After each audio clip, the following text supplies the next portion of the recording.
বাংলা বাজার বাঁচবে, হাতিয়া শহর বাঁচবে, কালীর বাজার বাঁচবে, কমলা দিঘি বাঁচবে, হাতিয়া শহর বাঁচবে, বাংলা বাজার বাঁচলে দাবি মোদের একটাই, নদী বাজার চাই, দাবি মোদের একটাই, কাজের বাজার বাঁচলে মানুষের বাসে বাঁচলে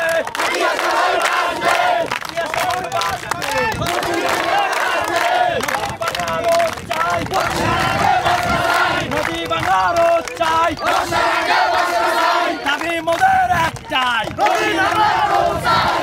আমাদের একটাই দাবি যে হাতিয়াতে বৃহত্তর হাতিয়াকে বাঁচানোর জন্য যে এই বস্তা ব্লক যে প্রয়োজনীয় ব্যবস্থা সরকার আজ কয়েকবার দাবি জানানোর পরও সরকার এখন পর্যন্ত কোনো ব্যবস্থা নিচ্ছে না।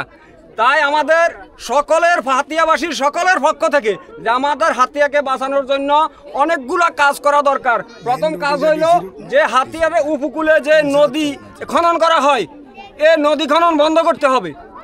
আমাদের এই সরেশ্বর ইউনিয়ন নদী ভাঙ্গার কবলে ডিসি রোড হইতে ননসিরা ডিসি রোডের কানি থেকে কমলার ডিগি পর্যন্ত সরেশ্বর ইউনিয়ন পুরাটা ভাঙ্গি নদীতে বিলীন হয়ে যাইতেছে।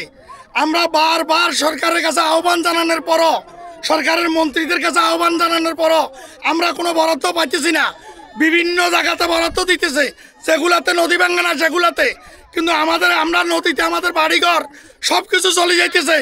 আমরা আমাদের বাংলাদেশের মন্ত্রীদের কাছে, রাষ্ট্র যারা পরিচালনা করেন মুরব্বীদের কাছে আমরা আহ্বান করতেছি, আমাদের দিকে একটু খেয়াল করেন। আমাদের সরেশ্বরী নিয়ে নদীতে যাইতেছে, আমাদের বাড়িঘর আমরা কই যামু? আমরা কান্নাকাড়ি বউটি নিয়ে নদীর কূলে বসে রয়েছি।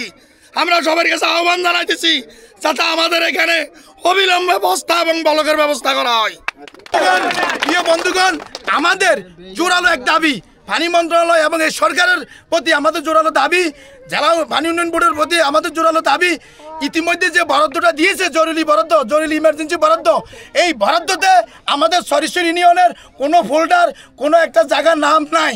আমি আজকের এই মানববন্ধন সরেশ্বর ইউনিয়নের নেতৃবৃন্দর মাধ্যমে বলতে চাই এবং স্পষ্ট মেসেজ দিতে চাই, আগামী 2 মাস 3 মাসের ভিতরে যদি সরেশ্বর ইউনিয়নের যে সকল নদী ভাঙ্গনের কবলিত অবস্থা আছে এই মানুষদেরকে যদি রক্ষা করা না হয়, তাহলে আমরা ননচিরা থেকে সূর্যমুখী পর্যন্ত ডিসি রোড পর্যন্ত আমরা আগামী কর্মসূচি দিব, যাতে আমাদের লক্ষ লক্ষ মানুষ নিয়ে এবং কর্মসূচি দেব আমাদের সরেশ্বর ইউনিয়ন নদী ভাঙ্গন এবং ব্লক চাই, এবং ইতিমধ্যে এটা করতে হবে। নৌপরিবহন মন্ত্রণালয়ের প্রতি আমরা উত্তপ্ত আহ্বান। আমরা বলতে চাই এই মূল ভূখণ্ড আজকে নদী ভাঙ্গার কবলে এই মেঘনার প্রবল ঘাসে জরাজীর্ণ অবস্থা, আমাদের নাডির টানে আমরা যারা আজকে ঢাকাতে আছেন আপনাদেরকে উদাত্ত আহ্বান জানাচ্ছি সরেশ্বর ইউনিয়নের বাংলা বাজার, কাজীর বাজার এবং এই যে কমলার দিঘি বাঁচানোর জন্য, সেখানে জিও ব্যাগ ফেলানোর জন্য আমরা সবার কাছে উদাত্ত আহ্বান জানাচ্ছি। ননছিরা এবং এই যে কাজীর বাজার হাতিয়াতে সবচেয়ে ভাঙন কবলিত এলাকা হলো এই সরেশ্বর ইউনিয়ন। তো সরেশ্বর ইউনিয়নে ইতিমধ্যে কোনো বাজেট হয় নাই। তো আমরা প্রশাসন, বিশেষ করে পানি উন্নয়ন বোর্ড, ডিসি মহোদয় এবং হাতিয়ার ইনু মহোদয়ের কাছে চরেশ্বরবাসীর পক্ষ থেকে দাবি জানাচ্ছি, জোর দাবি জানাচ্ছি যেন স্থায়ী ব্লক বাদ দেওয়া হয় এবং বর্ষার আগে জিও ব্যাগ পেলে যেন এই ভাঙন রোধ করা হয়, সেটা আমাদের প্রাণের দাবি। আপনারা অনেক কষ্ট করে এতক্ষণ এই মানববন্ধনে উপস্থিত থেকেছেন। আমরা আসলে যে কথাগুলি বলতে চাই সেই কথা হলো, যদি আজকে বাংলাদেশে প্রকল্প না থাকতো, যে নদ নদী তীর সুরক্ষা প্রকল্প নামে একটা প্রকল্প আছে পানি সম্পদ মন্ত্রণালয়ে, আমরা সেই প্রকল্পের আওতায় এই সরেশ্বর ইউনিয়ন এলাকায় ভাঙন রোধ করতে চাই। সবচেয়ে বড় কথা হলো, হাতিয়া উপজেলার এবং উপজেলা পরিষদের সবচাইতে নিকটবর্তী অঞ্চল এই সরেশ্বরের এই অঞ্চলটুকু। এই অঞ্চল যদি ভেঙে যায়, এই কাজীর বাজার আমরা ভিডিওতে দেখানোর চেষ্টা করছি ব্যবসার প্রাণকেন্দ্র, এর পাশে আছে মসজিদ এবং নুরানি মাদ্রাসা। এভাবে প্রত্যেকটা বিষয় বলতে হয় যে হাতিয়া উপজেলা সদরের মধ্যে সবচেয়ে গুরুত্বপূর্ণ কাজীর বাজার অঞ্চলটি, সেটা এই বর্ষা মৌসুমে যেটা আমরা ভিডিওতে দেখানোর চেষ্টা করছি, খুব বেশি দিন লাগবে না এটা ভেঙে যেতে। তো আমরা বেঁচে থাকতে আমাদের জনপদ ভেঙে পানি হয়ে যাব, এটা আমরা সহ্য করতে পারি না।